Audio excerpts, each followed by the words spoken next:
ഇന്ന് നമുക്ക് ചെറിയ പഴവും ഗോതമ്പ് പൊടിയും വെച്ചിട്ടുള്ള ഒരു സ്നാക്ക് തയ്യാറാക്കാം. വളരെ എളുപ്പത്തിൽ നമുക്കിത് ഉണ്ടാക്കാൻ പറ്റും. നിങ്ങളിത് എന്തായാലും ഒന്ന് ഉണ്ടാക്കി നോക്കണം. നല്ല ടേസ്റ്റി ആയിട്ടുള്ള ഒരു സ്നാക്കാണ്. അപ്പം ഇത് എങ്ങനെയാണ് എളുപ്പത്തിൽ തയ്യാറാക്കുന്നത് നോക്കാം.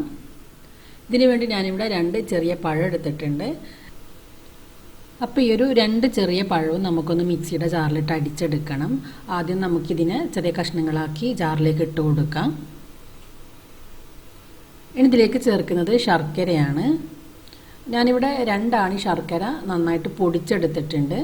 ഇനി നമുക്ക് ഈ ഒരു പൊടിച്ചെടുത്ത ശർക്കര ഈ ഒരു ജാറിലേക്ക് ഇട്ട് കൊടുക്കാം. ഇനി ചേർക്കുന്നത് ഏലക്കയാണ്. ഞാനിവിടെ 2 ഏലക്ക എടുത്തിട്ടുണ്ട്. നിങ്ങളടുത്ത് ഏലക്കാപ്പൊടി ഉണ്ടെങ്കിൽ ഒരു 1/4 ടീസ്പൂൺ ഏലക്കാപ്പൊടി ചേർത്താൽ മതി. ഇതുകൂടി നമുക്കിതിലേക്ക് ഇട്ട് കൊടുക്കാം. ഇനി ഇതിലേക്ക് ചേർക്കുന്നത് വെള്ളമാണ്. ഞാനിവിടെ 1/4 കപ്പ് വെള്ളമാണ് എടുത്തിട്ടുള്ളത്. ഈ ഒരു വെള്ളം ഇതിലേക്ക് ഒഴിച്ച് ഇത് നന്നായിട്ട് അരച്ചെടുക്കണം.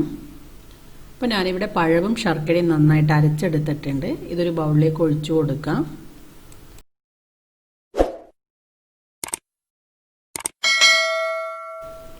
ഇനി ഇതിലേക്ക് ഗോതമ്പ് പൊടി ചേർത്ത് കൊടുക്കാം.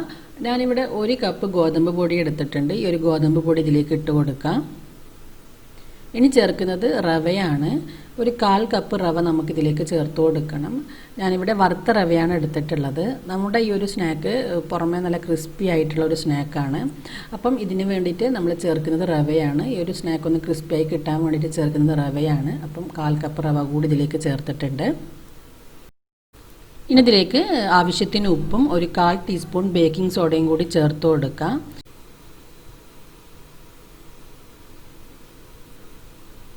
ഇനി നമുക്കിതിനെ ഒരു വിസ്ക് വെച്ച് ഒട്ടും തന്നെ കട്ടയില്ലാത്ത വിധത്തിൽ മിക്സ് ചെയ്തെടുക്കാം. അപ്പോൾ ഞാനിവിടെ ഗോതമ്പ് പൊടിയും ശർക്കരയും റവയെല്ലാം നന്നായിട്ട് മിക്സ് ചെയ്തെടുത്തിട്ടുണ്ട്. ഇതുപോലെ നല്ല കട്ടിയുള്ള മാവാണ് ഈ ഒരു സ്നാക്ക് തയ്യാറാക്കാൻ വേണ്ടത്. അപ്പം ഒരുപാട് ലൂസാകാതെ പ്രത്യേകം ശ്രദ്ധിക്കാം. ഞാനിതിലേക്ക് ഒരു 1/4 കപ്പ് വെള്ളം മാത്രമേ ചേർത്തിട്ടുള്ളൂ. കൂടുതൽ വെള്ളം ചേർത്ത് കഴിഞ്ഞാൽ നമ്മുടെ ഈ ഒരു മാവ് ഒരുപാട് ലൂസാകും. നല്ല കട്ടിയായിട്ടുള്ളൊരു മാവ് തന്നെ തയ്യാറാക്കാം. ഇനി ഇതിലേക്ക് ചേർക്കുന്നത് കരിഞ്ജീരകമാണ്. ഞാനിവിടെ 1 ടീസ്പൂൺ കരിഞ്ജീരകമാണ് എടുത്തിട്ടുള്ളത്. ഈ ഒരു കരിഞ്ജീരകം ഇതിലേക്ക് ഇട്ട് കൊടുക്കാം.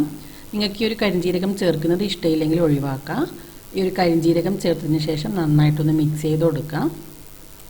ഈ ഒരു മാവ് സ്പൂണ് കൊണ്ടോ കൈ കൊണ്ടോ ഇതുപോലെ എണ്ണയിലേക്ക് കോരിയിടാൻ പറ്റണം. ഈ ഒരു രീതിയിൽ വേണം നമ്മൾ മാവ് തയ്യാറാക്കാൻ വേണ്ടിയിട്ട്. ഒരുപാട് ലൂസാകരുത്. ഈ ഒരു കാര്യം പ്രത്യേകം ശ്രദ്ധിക്കാം.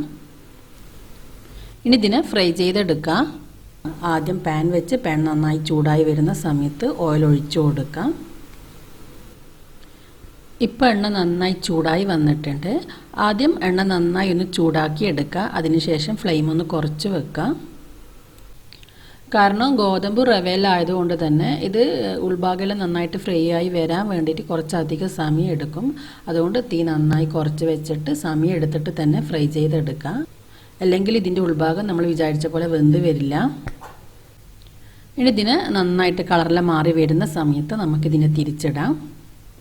അപ്പോൾ ഇതുപോലെ നമുക്ക് മുഴുവൻ മാവും ഫ്രൈ ചെയ്തെടുക്കാം.